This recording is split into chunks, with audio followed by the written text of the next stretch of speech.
పెట్టుబడుల అవగాహనపై రేవంత్ మరియు గిరిబాబు గారు కండక్ట్ చేసే వెబినార్ కోసం ఈ నెంబర్కి కాల్ చేయండి. సుమన్ టీవీ ప్రేక్షకులకు నమస్కారం. నేను మీ రేవంత్ చలమల. సో మనకి ఎయిర్టెల్, జియో అండ్ వోడాఫోన్ ఐడియా ఇవన్నీ కూడా టారిఫ్లు పెంచుతాయి అని పెంచబోతున్నాయి అనే వార్తల గురించి విన్నాము. సో బేసిక్గా మనకి ఎలక్షన్ ముందు నుంచే వీళ్ళు యొక్క టారిఫ్లు పెంచబోతున్నారు అనే ఒక వార్త మార్కెట్లో సర్క్యులేట్ అవుతూనే ఉంది. So 5G spectrum option complete అయిపోయిన తర్వాత వాళ్ళు దాని మీద ఒక క్లియర్ స్టాండ్ తీసుకొని 20 to 25% వరకు కూడా వాళ్ళ యొక్క టారిఫ్స్ పెంచబోతున్నారు అనే న్యూస్ బయటకు ఆల్రెడీ వచ్చేసింది. సో బేసిక్గా 20 to 25% పెంచడం అని అంటే ఇప్పుడు ఏదైతే మీరు దాదాపుగా జియోలో బేస్ ప్లాన్ 269 రూపీస్ ఏదైతే ఉందో అది మీరు 330 రూపాయలు పెట్టి ప్రతి నెల రీఛార్జ్ చేసుకోవాల్సిన పరిస్థితికి వస్తుంది. సో బేసిక్గా మనం డైలీ వాడేవాళ్ళగా చూస్తే మనకి తెలియని బర్డెన్, మనకి తెలియకుండానే ఒక 20 to 25% అనే ఒక ఎక్స్పెండిచర్ మన పాకెట్లో పెరగబోతూనే ఉంది. సో ఫస్ట్ ఏదో ఒక జియోనే పెంచుతుంది అనుకున్నారు, కానీ తర్వాత ఎయిర్టెల్ కూడా అదే బాటలో ఉన్నట్టుగా కనిపిస్తుంది. అండ్ దాని తర్వాత మనకి వోడాఫోన్ ఐడియా కూడా అదే రూట్లో ఉన్నట్టుగానే చాలా క్లియర్గా హింట్స్ కనిపిస్తున్నాయి.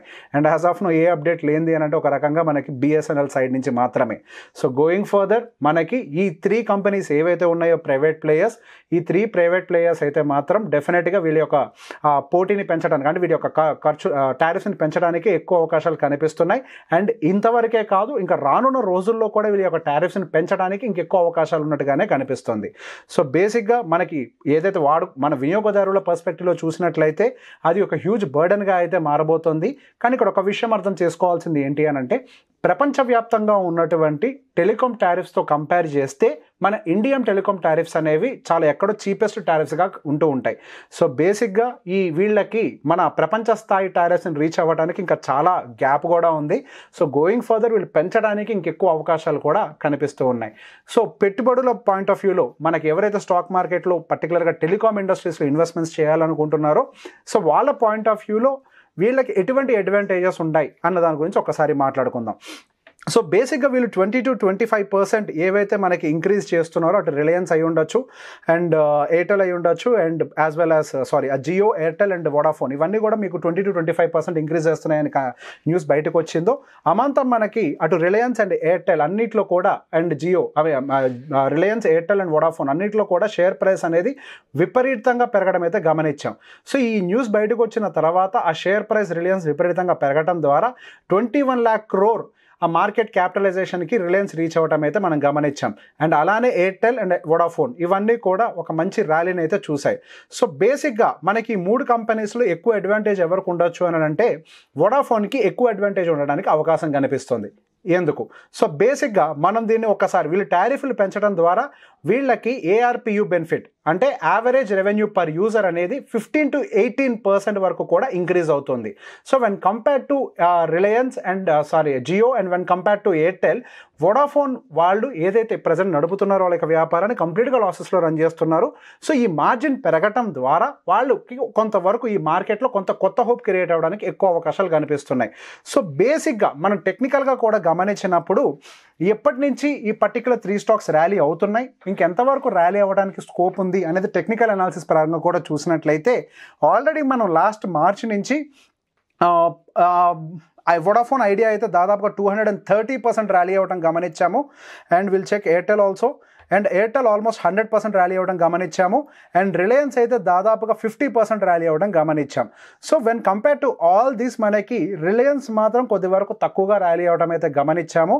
అండ్ కొన్ని సంవత్సరాల కన్సాలిడేషన్ తర్వాత రిలయన్స్ ఇండస్ట్రీస్ పర్టికులర్గా రీసెంట్ బ్రేక్అవుట్కి అయితే ప్రిపేర్ అవుతున్నట్టుగా కనిపిస్తుంది. దాదాపుగా 2 years 3 years అనుకుంటా రిలయన్స్ ఇండస్ట్రీ హ్యూజ్ కన్సాలిడేషన్లో ఉంది. సో బేసిక్గా ఈ టెలికాం ఇండస్ట్రీ నుంచి వాళ్ళకి పెరగబోతున్నటువంటి revenue and as well as margins ఈ రెండు కూడా ఈ స్టాక్కి సంబంధించి ఒక మంచి బ్రేక్అవుట్ రీజన్ కూడా కనిపిస్తూ ఉన్నాయి. అండ్ రిలయన్స్ అలాంటి కంపెనీస్ ఒక్కసారి బ్రేక్అవుట్ కనుక ఇచ్చాయి అని అంటే మంచి ర్యాలీస్ ఇంతకుముందు కూడా చూసాయి. సహజంగా ఏ పెద్ద కంపెనీస్ అయినా కానీ ఒక హ్యూజ్ కన్సాలిడేషన్ ఇనిషియల్ స్టేజెస్లో ఉంటాయి. అవి కన్సాలిడేషన్ని బ్రేక్ చేసిన తర్వాత ర్యాలీ అవ్వడానికి అయితే కొంతవరకు ప్రాబబిలిటీ రెగ్యులర్గా కనిపిస్తూనే ఉంటుంది. అండ్ యాజ్ వెల్ యాజ్ మనకి రిలయన్స్ గురించి పెద్దగా చెప్పుకోవాల్సిన అవసరం లేదు. మన ఇండియాలోనే one of the top company and దాంతోపాటుగా స్ట్రాంగ్ మేనేజ్మెంట్ ఉన్నటువంటి ఒక కంపెనీ అండ్ దాంతోపాటుగా ఒక హ్యూజ్ వాల్యుయేషన్ అయితే యాజ్ ఆఫ్ నో కనిపించట్లేదు. సో రీసెంట్ మార్కెట్ ర్యాలీతో పాటుగా అది పైకి వెళ్ళింది, కానీ వాటి యొక్క నెంబర్స్ని బేస్ చేసుకొని ఇంకా ర్యాలీస్ని మొదలు పెట్టలేదు. సో గోయింగ్ ఫర్దర్ ఇప్పుడు ఏదైతే టారిఫ్స్ని పెంచబోతున్నారో అది డెఫినెట్గా మార్కెట్లో వాళ్ళ యొక్క నెంబర్స్ని పెంచడానికి ఉపయోగపడుతుంది, అంటే మార్జిన్స్ని కూడా ఇంక్రీజ్ చేయడానికి పనికొస్తుంది. కాబట్టి నెక్స్ట్ క్వార్టర్స్లో ఎప్పుడైతే వాళ్ళు ఈ జూలైలో పెంచుతామని అంటున్నారు, సో నెక్స్ట్ క్వార్టర్స్లో వాళ్ళ యొక్క నెంబర్స్లో ఇది క్లియర్గా రిఫ్లెక్ట్ అవ్వబోతుంది. ఇది రిఫ్లెక్ట్ అయినట్లయితే మనకి రిలయన్స్ యొక్క స్టాక్ అయి ఉండొచ్చు, అటు ఎయిర్టెల్ అయి ఉండొచ్చు, అటు వడాఫోన్కి సంబంధించి ఉండొచ్చు. ఇవన్నీ కూడా కొంతవరకు మంచి ర్యాలీ అవ్వడానికి అయితే పాసిబిలిటీ ఉంది.